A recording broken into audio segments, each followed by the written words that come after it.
বর্তমানে ভাইরাল একটা টপিক হচ্ছে গিয়ে আমাদের স্বনামধন্য একজন মেকআপ আর্টিস্ট উনি অতিরিক্ত ওয়েট লস করতে গিয়ে মারা গিয়েছে। আর এটার জন্য পাবলিককে দায়ী করা হচ্ছে, কারণ অনেকেই বলছিল যে উনি বুলিংয়ের শিকার হয়েছিল, যার জন্য উনি ওয়েট লসটা অতিরিক্ত করতে গিয়েছে। আসলে কারো ভালো তো আর কেউ ধরে দিবে না। উনি এত বড় একজন মেকআপ আর্টিস্ট,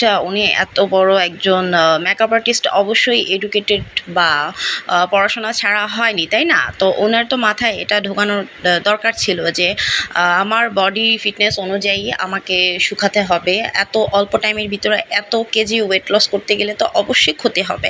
সো একজন ভালো ডায়েটিশিয়ান বা নিউট্রিশিয়ানদের কাছ থেকে পরামর্শ নিয়ে অবশ্যই ওই অনুযায়ী মেনটেন করেই তো শুকাতে হবে। ডায়েট করাটা কি এতই সহজ? কেউ কি চাইলে এত তাড়াতাড়ি ওয়েট লস করতে পারে?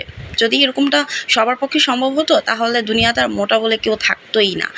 আচ্ছা, আমি একটা কথা বলি, মানে মোটাটা হচ্ছে গিয়ে বংশগতভাবে অনেকের হয়। অনেকের দেখা যায় খাবার খুব কম খায়, তারপরও তার স্বাস্থ্য অনেক বেশি। আবার অনেকে আছে যে বংশগত অনেক স্লিম থাকে, সে সারাদিন খাবার খেলেও মোটা হয় না। তো এটা হচ্ছে আসলে স্বাস্থ্য হচ্ছে আল্লাহর দান। তার মধ্যে বংশগত থাকে কিছুটা, আবার থাকে খাওয়ার উপরে ডিপেন্ড করে অনেকের। তো এটা আসলে জিনগত বা হরমোনালগত একটা ব্যাপার।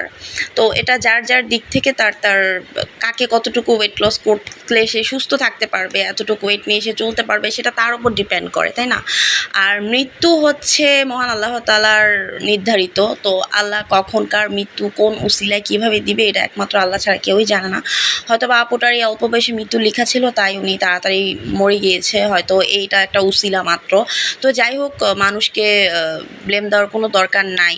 হ্যাঁ, তবে আমি কিছু নেগেটিভ পাবলিকদের উদ্দেশ্যে বলবো, যারা নেগেটিভ কথাবার্তা বেশি বলে বা সোশ্যাল মিডিয়াতে অনেক বেশি হ্যারাসমেন্টের শিকার যাদের কারণে, বা যারা অনেক বেশি বুলিংয়ের শিকার যাদের কারণে, কিছু পাবলিক থাকে না যে ব্যাড কমেন্টস করতেই হবে তাদেরকে, যত ভালো ভিডিও সামনে আসুক তারা পজিটিভ কমেন্ট কি সেটা বোঝেই না। তো তাদের উদ্দেশ্যে বলবো যে প্লিজ আপনারা ব্যাড কমেন্টস করা বন্ধ করুন। আপনাদের যদি কোনো ভিডিও ভালো না লাগে আপনারা স্কিপ করেন, কিন্তু একটা নেগেটিভ কমেন্ট যে একজনের ওপর দিয়ে কতটুকু প্রভাব ফেলতে পারে সেটা আপনাদের কোনো আইডিয়া নেই।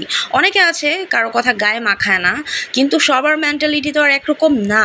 যারা অনেক বেশি দুর্বল তারা দেখা যায় এসব কমেন্টস পড়লে তারা অনেক বেশি মানসিকভাবে অনেক বেশি হতাশাগ্রস্ত বা ক্ষতিগ্রস্ত হয়ে পড়ে। তো এটাই হচ্ছে কথা যে 2025 সালে এসব মেয়েদেরকে এখনও বডি শেমিংয়ের শিকার হতে হচ্ছে বা বুলিংয়ের শিকার হতে হচ্ছে। এটা আসলে দুঃখজনক একটা ব্যাপার। হ্যালো এভরিওয়ান, আসসালামু আলাইকুম, ওয়েলকাম টু মাই পেজ তামান্না তাসনিম। অনেকদিন পর আজকে একটা ছোটোখাটো কুকিং ভিডিও নিয়ে চলে আসলাম। তো আমার মোস্ট ফেভারিট কাউ লিভার, মানে গরুর কলিজা